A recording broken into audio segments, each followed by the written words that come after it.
no, ma guardi che... Eccoci qua, siamo rientrati in studio. Allora, Enrico Turrin voleva intervenire dopo appunto le critiche che Giovanni Gomiero ha rivolto al sindaco Bitonci. Prego Turrin. Sì, volevo solo precisare che il sindaco Bitonci, non so se abbia espresso proprio lui le parole gratuito patrocinio, forse è un po' improprio come termine. Il sindaco Bitonci ha voluto dire che, così come avviene ad esempio in caso di calamità naturali, si prestava a istituire un conto corrente in cui liberamente il singolo cittadino potesse contribuire, qualora se la sentisse, a appunto fare un esborso per eventualmente aiutare le vittime di questi reati criminosi o di queste indagini poi da parte dello Stato. Quindi nulla di sostenerli economicamente. Esatto, nulla di comunale, nulla di istituzionale, solo una volontà dei cittadini liberamente di sostenere eventualmente coloro che loro credono abbiano bisogno di un sostegno economico. Questa era la precisazione. Certo. Professor Casen.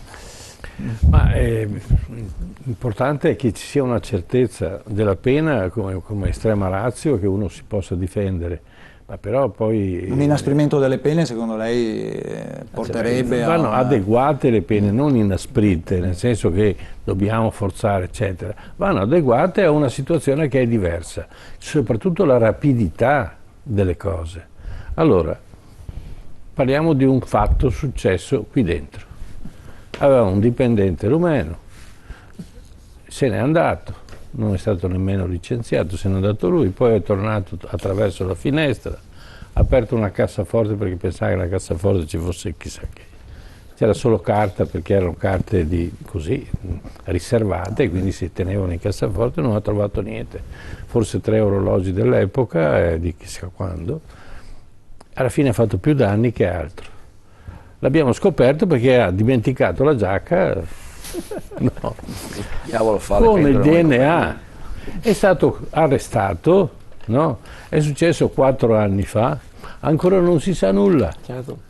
E quando io ho detto al giudice ma non sappiamo se la giacca è sua, chi è testimone eccetera, dico, a parte che ci sono i colleghi che possono testimoniare, se l'ha indossata il DNA, questa avete ritirato voi, è arrivata la questura, l'ha ritirato ufficialmente, l'ha messa in un sacchetto, controllate, è una cosa che dura quanto? 2 giorni, un DNA controllo. Un po' di più, ma insomma comunque. Una settimana, no? 4 anni, non esiste. È stata messa da parte, non esiste.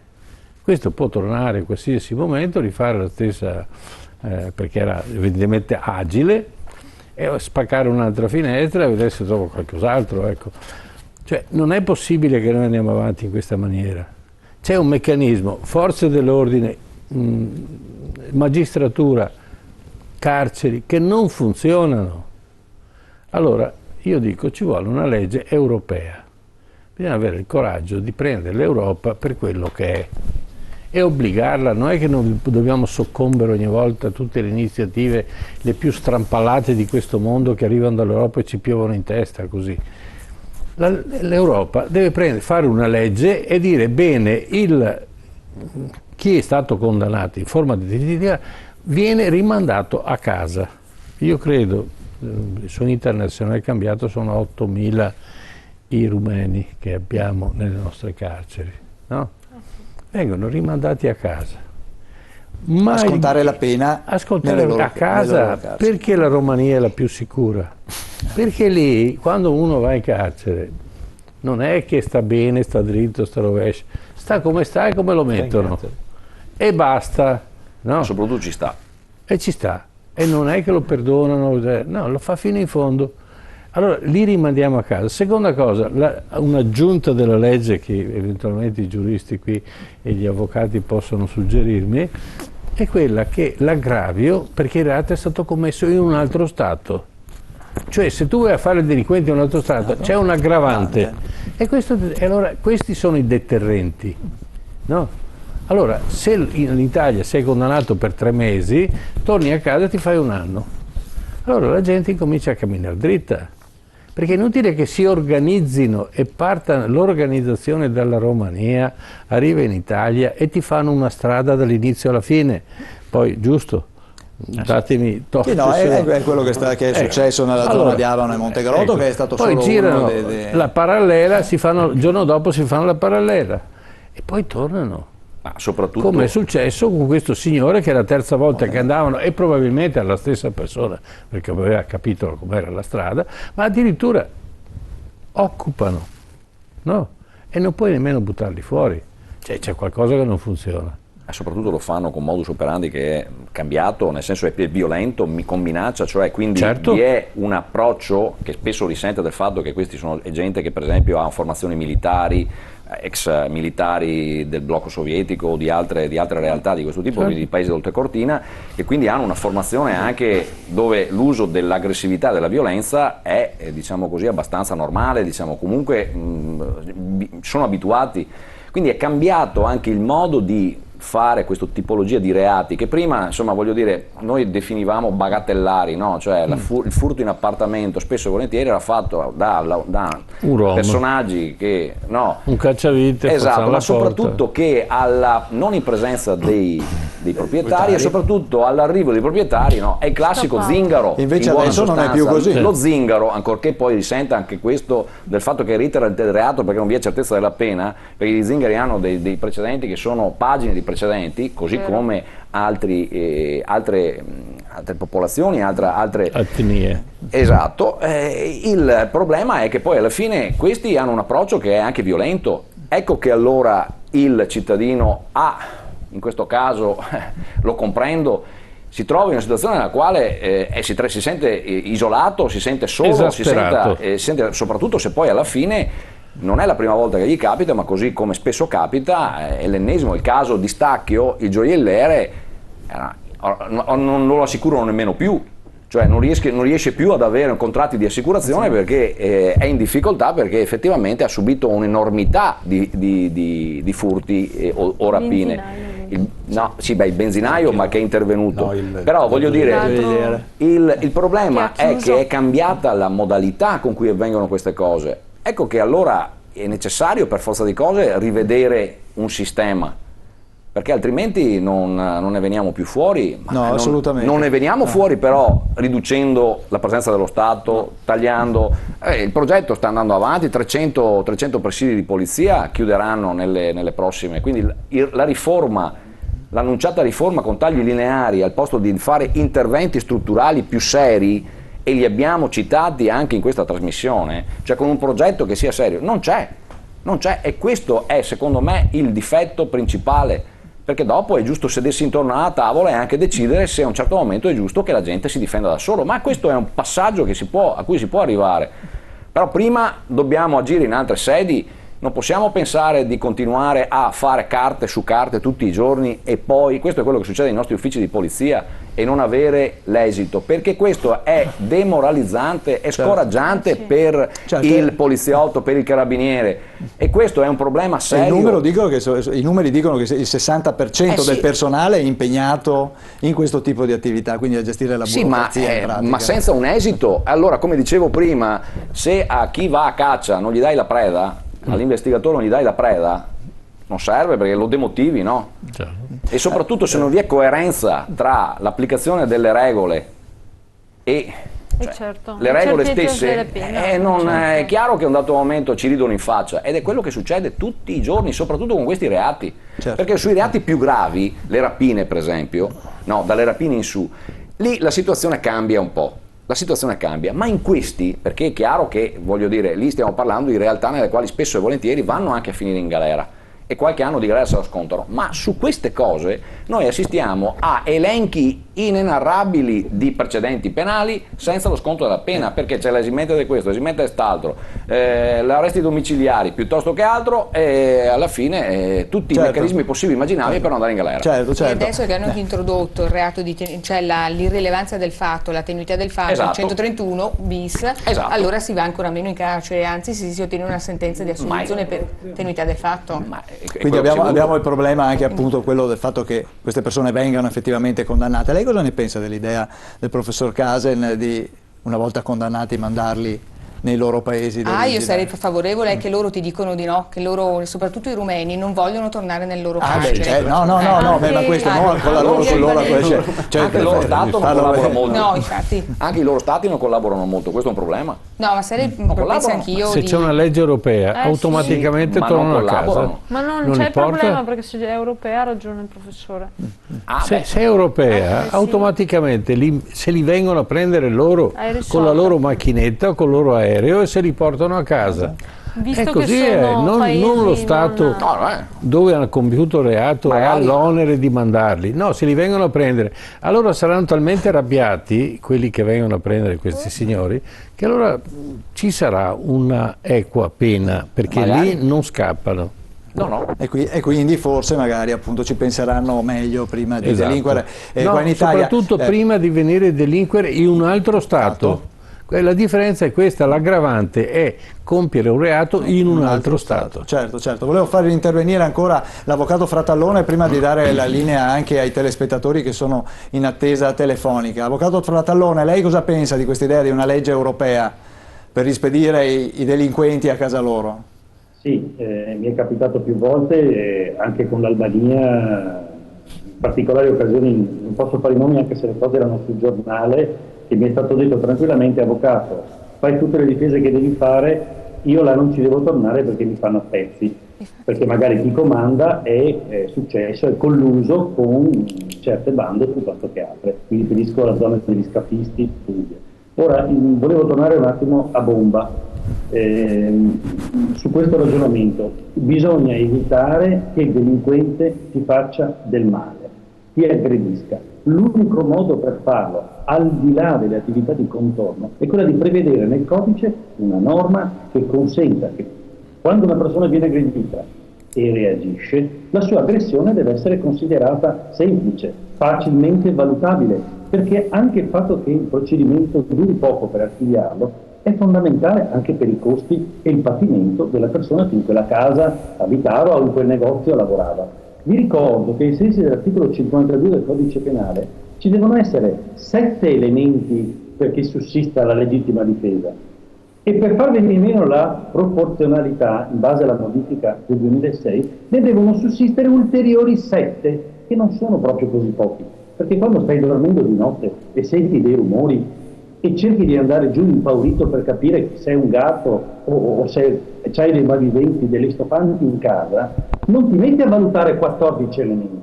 Questo è il ragionamento che dobbiamo pensare, e deve essere un pericolo attuale, deve essere un pericolo attuale, deve esserci un'offesa, deve essere ingiusta, deve essere un diritto proprio altrui, non deve essere volontariamente causato, deve esserci la necessità, cioè la costruzione della difesa, e ci vuole la proporzionalità. Ma questo accade in piena notte, quando stavi sognando fino a un istante prima, ma non se ne parla. Allora, un conto è dire: se alza le mani non puoi sparare, se fugge, sia pure con la rifurtiva, mettiamo in considerazione che non puoi sparare. Ma in tutti gli altri casi bisogna dare la impunità, cioè la non punibilità, alla persona che reagisce. Fine. Non ci sono altri ragionamenti da fare. Certo, benissimo, grazie. Allora abbiamo in attesa, anzi abbiamo in collegamento telefonico il signor Carlo. Buonasera signor Carlo, lei chiama da dove? Io sono il solito Carlo, dalla provincia di Ferrara. Buonasera signor Carlo, prego allora. Sì, voi potete immaginare come la penso io su quel signore che ti ha sparato. Non importa che ve lo dica.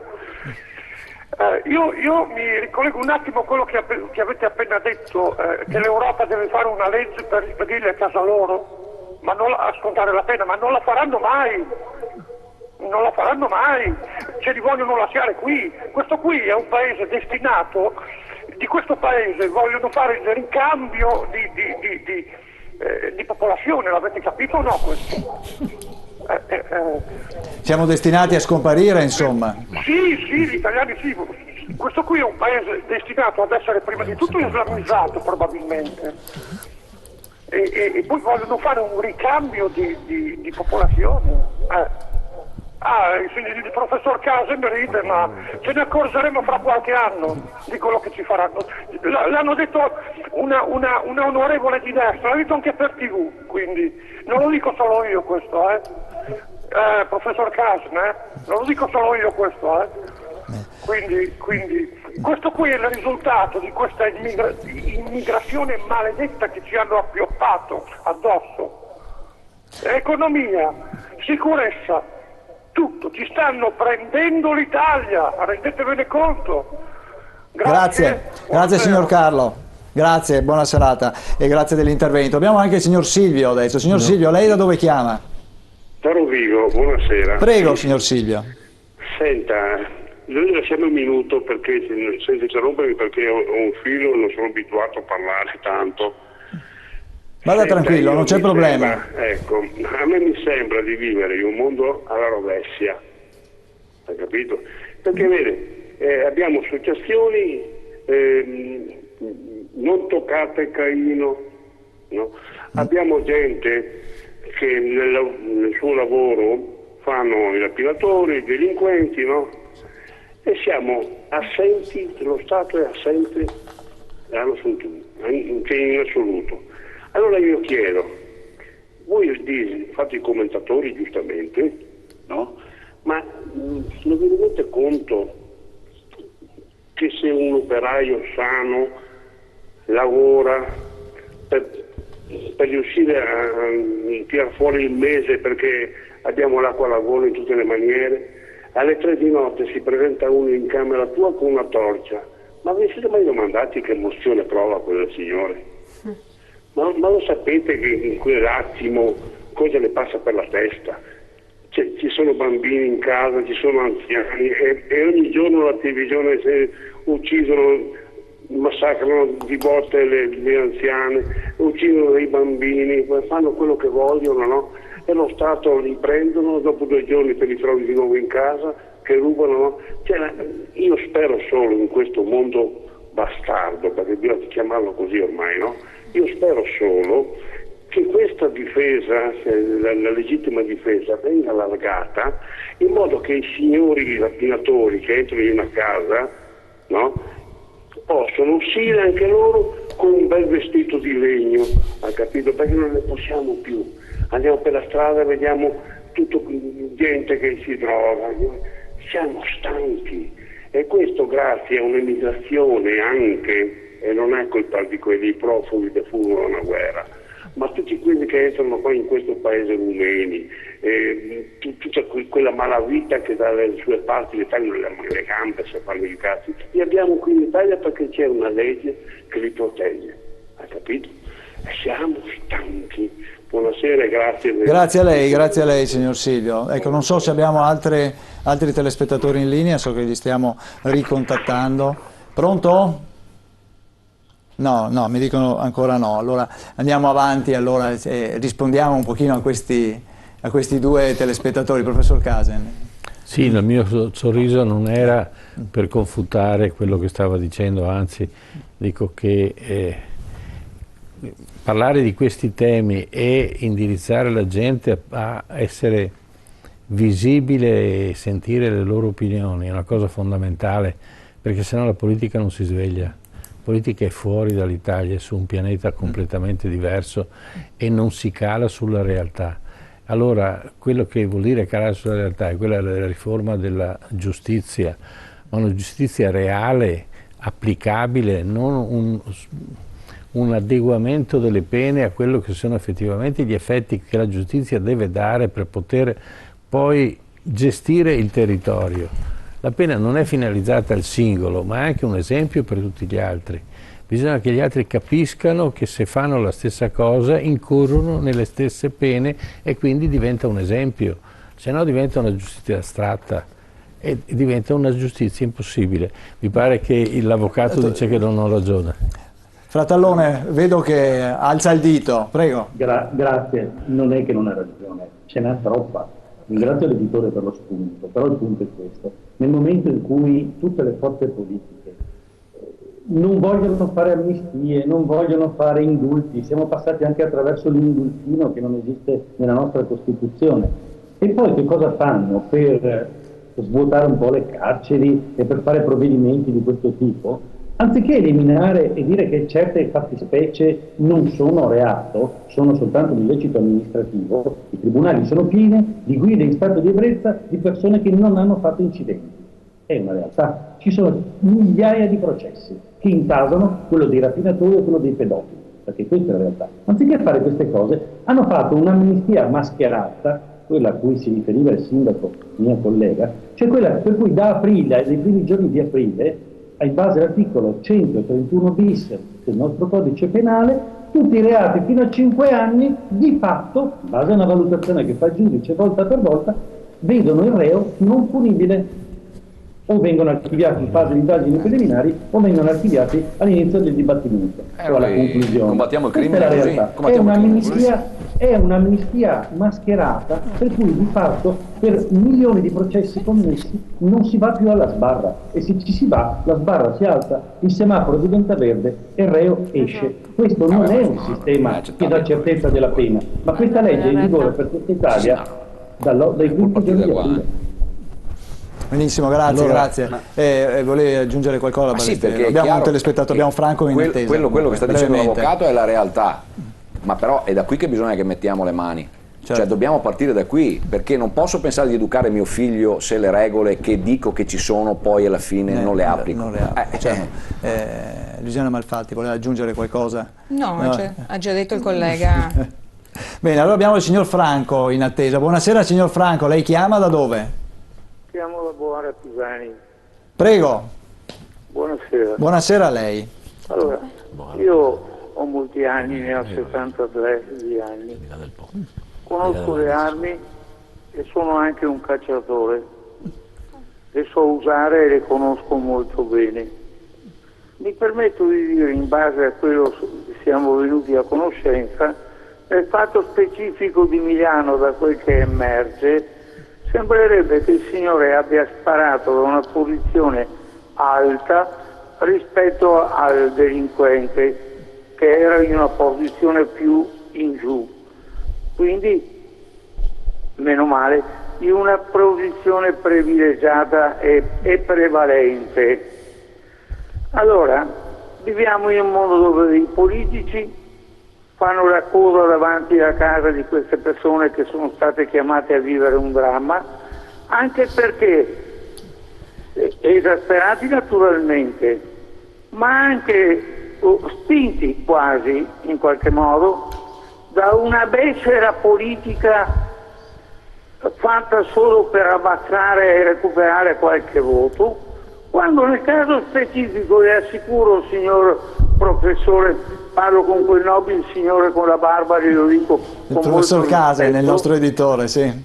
Da quella posizione prevalente aveva tutte le possibilità e le chance, a meno che la cosa alla quale si ambisce è uccidere il delinquente. Le premetto che sono incensurato, figlio di un carabiniere e di una educatrice, e a 73 anni lavoro ancora molto più di una persona normale, tanto per capirci, perché non sono un fiaccheggiatore di ladri nella maniera più assoluta.